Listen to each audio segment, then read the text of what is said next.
If I lost literally everything today, just totally wiped out, and had to start completely from scratch with exactly $1,000 to my name in 2026, well, here is exactly how I would rebuild. Welcome to today's explainer. Now look, this isn't direct financial advice, but it is the exact targeted blueprint I'd personally follow to maximize long-term growth while keeping my risk under strict control. Let's dive right in. Here's the 5-step blueprint we're going to be covering today. Starting over in 2026, Step 1 is the emergency fund. Step 2 covers market foundations. Step 3 focuses on technological innovation. Step 4 is learning new skills. And finally, Step 5 is cash and patience. All right, starting over in 2026, rebuilding from absolute zero. To rebuild successfully, the very first thing I do is throw those get-rich-quick schemes right out the window. Seriously, no way. Instead, I'm going to divide my $1,000 pie like this. $500 into a broad market ETF, $300 dedicated to technology, $100 carved out for learning skills, and the final $100 kept in cash. Every single dollar here has a very specific job to do.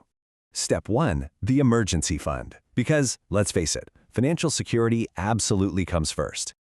Before I invest a single dollar of that pie, I absolutely have to establish a safety net. You know, too many people make the critical mistake of investing money they might actually need next month. They prioritize the excitement of investing over the realization that true financial security has to be your base. Think about it. Without that safety net, if a sudden emergency happens, you are forced to sell your investments at the absolute worst possible time. You end up locking in a loss simply because you needed the cash right then and there. Step 2, market foundations. Investing in the broad market. Okay, so with my safety net safely in place, I'm allocating exactly $500, that is half of my starting capital, and it's going straight into buying a low-cost ETF that tracks the overall stock market. Now, why do it this way? Well, instead of making a super stressful bet on one single company and just kind of hoping for the best, this strategy protects your money. It automatically diversifies that $500 across hundreds of different companies all at once. And this is built on a proven fact. Historically, broad market indexes have performed incredibly well over long periods. So, rather than trying to outsmart the entire market, I'd just partner with it. Moving to Step 3, technological innovation. Basically, investing in the future economy. Out of my original $1,000, I am dedicating a $300 slice directly into technology to capture the massive growth happening right now.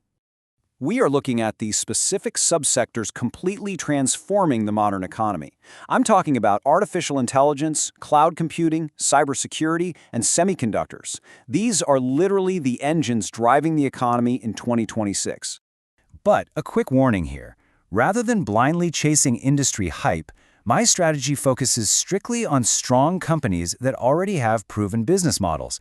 You want the established players, right? Not just the flashy, risky startups. Step 4, learning new skills. Because, honestly, the best investment is yourself. Moving completely beyond the stock market, I'd take $100 and spend it deliberately on learning new skills. This isn't just spending money, it's a seed planted to directly increase my active income. We're talking about acquiring incredibly valuable skills here. Digital marketing, video editing, sales, content creation, or AI automation. A $100 course in any of these specific areas can generate massive personal returns for years and years to come. Finally, Step 5, cash and patience. Staying ready for opportunities. I would keep my final $100 strictly in cash. Yep, just sitting there ready and waiting on the sidelines.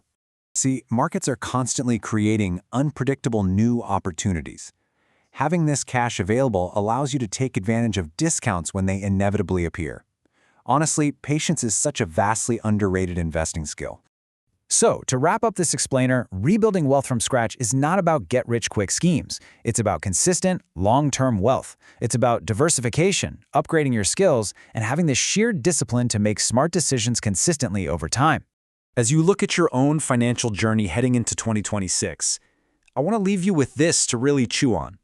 If you had to start over tomorrow, what is your very first move?